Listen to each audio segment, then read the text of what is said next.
നമസ്കാരം. Speed news. കഴിഞ്ഞ ദിവസം പെയ്ത കനത്ത മഴയിൽ തൃശൂർ നഗരത്തിൽ പരക്കെ നാശം. കോർപ്പറേഷൻ സെക്രട്ടറിയെ വിളിച്ചുവരുത്തി വിശദീകരണം തേടുമെന്ന് ജില്ലാ കളക്ടർ.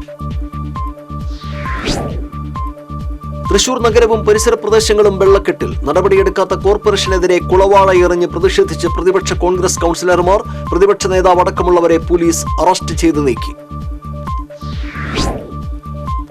തൃശൂർ അശ്വിനി ആശുപത്രിയെ വെള്ളത്തിൽ മുക്കിയത്. തോടുകളുടെ ശുചീകരണം പാളിയത്. ഇന്നലെ പെയ്ത മഴയിലാണ് ആശുപത്രി വെള്ളത്തിൽ മുങ്ങിയത്. 4 കോടി രൂപയുടെ നഷ്ടം സംഭവിച്ചതായി ആശുപത്രി അധികൃതർ. കോടികൾ ചിലവാക്കി കാന പണിതെങ്കിലും ഗുരുവായൂരിൽ വെള്ളക്കെട്ടിന് ശമനമായില്ല. ഇന്നലെ പെയ്ത കനത്ത മഴയിൽ ക്ഷേത്ര പരിസരം വെള്ളക്കെട്ടിലായി. തെക്കേ നടപ്പുരയിലാണ് വലിയ വെള്ളക്കെട്ട് രൂപപ്പെട്ടത്. കനത്ത മഴയെ തുടർന്ന് ദേശമംഗലം ആറ്റുപുറം റോഡ് ഇടിഞ്ഞു. കഴിഞ്ഞ ദിവസം പെയ്ത മഴയിലാണ് ഉയരമുള്ള റോഡിന്റെ ഒരു ഭാഗം ഇടിഞ്ഞ് മണ്ണും കല്ലും സമീപത്തെ വീട്ടിലേക്ക് വീണത്. ആർക്കും പരിക്കില്ല. സംസ്ഥാനത്ത് കനത്ത മഴ തുടരുന്നു. തൃശൂർ, എറണാകുളം ജില്ലകളിൽ ഇന്ന് റെഡ് അലർട്ട്. 8 ജില്ലകളിൽ ഓറഞ്ച് അലർട്ട് പ്രഖ്യാപിച്ചു. നാളെ 3 ജില്ലകളിൽ ഓറഞ്ച് അലർട്ട്. കേച്ചേരി സെന്ററിൽ KSRTC ബസിന് പുറകിൽ സ്വകാര്യ ബസ് ഇടിച്ച അപകടം. 15ഓളം പേർക്ക് പരിക്കേറ്റു. അപകടത്തിൽ 2 ബസ്സുകൾക്കും കേടുപാടുകൾ സംഭവിച്ചു. അപകടത്തെ തുടർന്ന് കേച്ചേരിയിൽ ഗതാഗതം തടസ്സപ്പെട്ടു.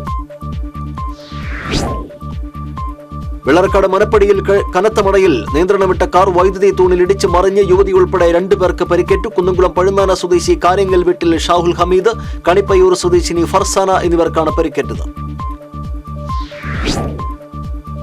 ചെവൂരിൽ ഫർണിച്ചർ നിർമ്മാണശാലയ്ക്ക് തീപിടിച്ചു. നിർമ്മാണശാലയിൽ ഉണ്ടായിരുന്ന ഫർണിച്ചറുകളും മെഷീനറികളും കത്തി നശിച്ചു. ചെവൂർ സിവീസ് വുഡ് ഇന്റീരിയേഴ്സ് ഫർണിച്ചർ നിർമ്മാണ യൂണിറ്റിനാണ് തീപിടിച്ചത്. കൊടകര പുന്നിലാർക്കാവ് ദേവീക്ഷേത്രത്തിൽ മോഷണം. ഓഫീസ് കുത്തിത്തുറന്ന് സ്വർണം പൂശിയ കോലവും 6 ഭണ്ഡാരങ്ങൾ കുത്തിത്തുറന്ന് പണവും കവർന്നു. കോലത്തിലെ സ്വർണ്ണാഭരണങ്ങൾ എടുത്ത ശേഷം ഉപേക്ഷിച്ച നിലയിൽ പിന്നീട് കണ്ടെത്തി. മതിലകത്ത് റേഷൻ കടയിൽ നിന്ന് വാങ്ങിയ മട്ടയരി മായം കലർന്നതെന്ന് സംശയം. മതിലകത്തെ ARD 164 നമ്പർ റേഷൻ കടയിൽ നിന്ന് വാങ്ങിയ മട്ട അരി ചൂടുവെള്ളത്തിൽ കഴുകിയപ്പോഴാണ് ചുവന്ന കളർ കണ്ടത്. അരിയുടെ സാമ്പിൾ പരിശോധനയ്ക്ക് അയക്കുമെന്ന് റേഷനിംഗ് ഇൻസ്പെക്ടർ. സംസ്ഥാനത്ത് ജൂൺ 10 മുതൽ ട്രോളിംഗ് നിരോധനം. 52 ദിവസം നീണ്ടു നിൽക്കുന്ന ട്രോളിംഗ് നിരോധനം ജൂലൈ 31 വരെ തുടരും. ഇരിങ്ങാലക്കുട ചേലൂരിൽ കാണാതായ യുവാവിനെ കിണറ്റിൽ മരിച്ച നിലയിൽ കണ്ടെത്തി. ചേലൂർ സ്വദേശി പൂതോട്ട് വീട്ടിൽ 42 വയസ്സുള്ള ബിജുവാണ് മരിച്ചത്. വടക്കാഞ്ചേരി ഗവൺമെന്റ് ബോയ്സ് ഹൈസ്കൂളിന്റെ 150ാം വാർഷികം ആഘോഷിക്കുന്നതിന്റെ ഭാഗമായി സംഘാടക സമിതി രൂപീകരിക്കും. സേവ്യർ ചിറ്റിലപ്പള്ളി MLA ഉദ്ഘാടനം ചെയ്യും. വടക്കാഞ്ചേരി സൗഹൃദം സൊസൈറ്റി വർഷം തോറും മികച്ച സാഹിത്യ പ്രതിഭകൾക്ക് നൽകി വരുന്ന സൗഹൃദം സാഹിത്യ അവാർഡിന് കവിയും നോവലിസ്റ്റുമായ ഉണ്ണികൃഷ്ണൻ പുലരി അർഹനായി. 5100 രൂപയും ഫലകവും അടങ്ങിയ അവാർഡ് ഈ മാസം 26-ന് സമ്മാനിക്കും. പൂങ്കുന്നത്തെ ഹീവാൻ നിധി ലിമിറ്റഡ്, ഹീവാൻ ഫിനാൻസ് എന്ന സ്ഥാപനത്തിന്റെയും ഉടമകളുടെയും പേരിലുള്ള സ്ഥാവര ജംഗമ വസ്തുക്കളും സ്വത്തുക്കളും കണ്ടുകെട്ടും ബഡ്സ് ആക്ട് നിയമത്തിലെ വ്യവസ്ഥകൾക്ക് വിരുദ്ധമായി പൊതുജനങ്ങളിൽ നിന്ന് നിക്ഷേപം സ്വീകരിക്കുകയും പണം തിരികെ നൽകാതെ വഞ്ചനാ കുറ്റം ചെയ്തതായും ബോധ്യപ്പെട്ടതിന്റെയും അടിസ്ഥാനത്തിലാണ് നടപടി. ബുധനാഴ്ച രാത്രിയിലുണ്ടായ ശക്തമായ മഴയെ തുടർന്ന് കൊടുങ്ങല്ലൂർ നഗരത്തിൽ പലയിടങ്ങളിലും വെള്ളം കയറി. ചന്തപ്പുര കോട്ടപ്പുറം ബൈപ്പാസിൽ ദേശീയപാത നവീകരണത്തിന്റെ ഭാഗമായി അശാസ്ത്രീയമായി നിർമ്മിച്ച കാന നിറഞ്ഞൊഴുകി. സമീപ പ്രദേശങ്ങളിലെ വീടുകളിലും സ്ഥാപനങ്ങളിലും വെള്ളം കയറി.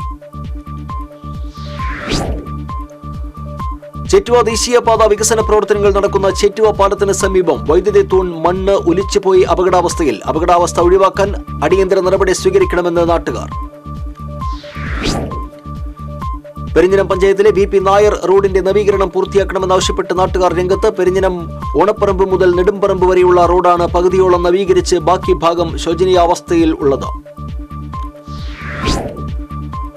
കനത്ത മഴയിൽ എളവള്ളിയിൽ കിണർ ഇടിഞ്ഞു താഴ്ന്നു. പണ്ടാരക്കാട് മാടത്തിങ്കൽ ക്ഷേത്രത്തിന് സമീപം താമസിക്കുന്ന അമ്പാട്ട് സുരേഷിന്റെ വീട്ടിലെ കിണറാണ് ഇടിഞ്ഞു താഴ്ന്നത്. ചവക്കാട് സബ് ട്രഷറി ജീവനക്കാരുടെ നിരുത്തരവാദിത്വപരമായ പ്രവർത്തനങ്ങൾക്കെതിരെ എളവള്ളി പഞ്ചായത്ത് രംഗത്ത്. സമയബന്ധിതമായി ബില്ലുകൾ സമർപ്പിച്ചിട്ടും ട്രഷറി ജീവനക്കാരുടെ അനാസ്ഥയിൽ പഞ്ചായത്തിന് പദ്ധതികൾ നഷ്ടപ്പെട്ടതായി പരാതി. നാടക സിനിമാ കലാകാരൻ ജോസ് പായമ്മലിന്റെ നവതി ആഘോഷത്തിന്റെ ഭാഗമായി വളർക്കാവ് ഗ്രൗണ്ട് റെസിഡൻസ് അസോസിയേഷന്റെ നേതൃത്വത്തിൽ സ്നേഹാദരം സമർപ്പിച്ചു. വളർക്കാവ് ഗ്രൗണ്ട് റെസിഡൻസ് അസോസിയേഷൻ രക്ഷാധികാരി ഈനാശു താഴത്ത്, president Jerry James, secretary OK Sathyan എന്നിവരാണ് ഉപഹാരം നൽകി ആദരിച്ചത്. തൃശൂർ നഗരത്തിൽ കഴിഞ്ഞ ദിവസം വെള്ളക്കെട്ടിനിടയാക്കിയത് കോർപ്പറേഷന്റെ അനാസ്ഥയാണെന്ന് ആരോപിച്ച് BJP കൌൺസിലർമാർ മേയറുടെ ചേംബറിന് മുന്നിൽ കുത്തിയിരുന്ന് പ്രതിഷേധിച്ചു. BJP parliamentary party leader Vinod Pollanchery, കൌൺസിലർമാരായ doctor V Athira, KG Niji, Radhika തുടങ്ങിയവർ പ്രതിഷേധ സമരത്തിന് നേതൃത്വം നൽകി. ഒറ്റമഴയിൽ നാട്ടികയിലെ റോഡുകളിൽ വെള്ളക്കെട്ടിനിടയാക്കിയത് പഞ്ചായത്തിന്റെ അനാസ്ഥയാണെന്ന് ആരോപിച്ച് കോൺഗ്രസ് നാട്ടിക മണ്ഡലം കമ്മിറ്റി നാട്ടിക ബീച്ച് റോഡിൽ വലവീശി സമരം ചെയ്തു. DCC general secretary Naushad Attuparambath ഉദ്ഘാടനം ചെയ്തു. സ്പീഡ് ന്യൂസ് പൂർണ്ണമാകുന്നു. നമസ്കാരം.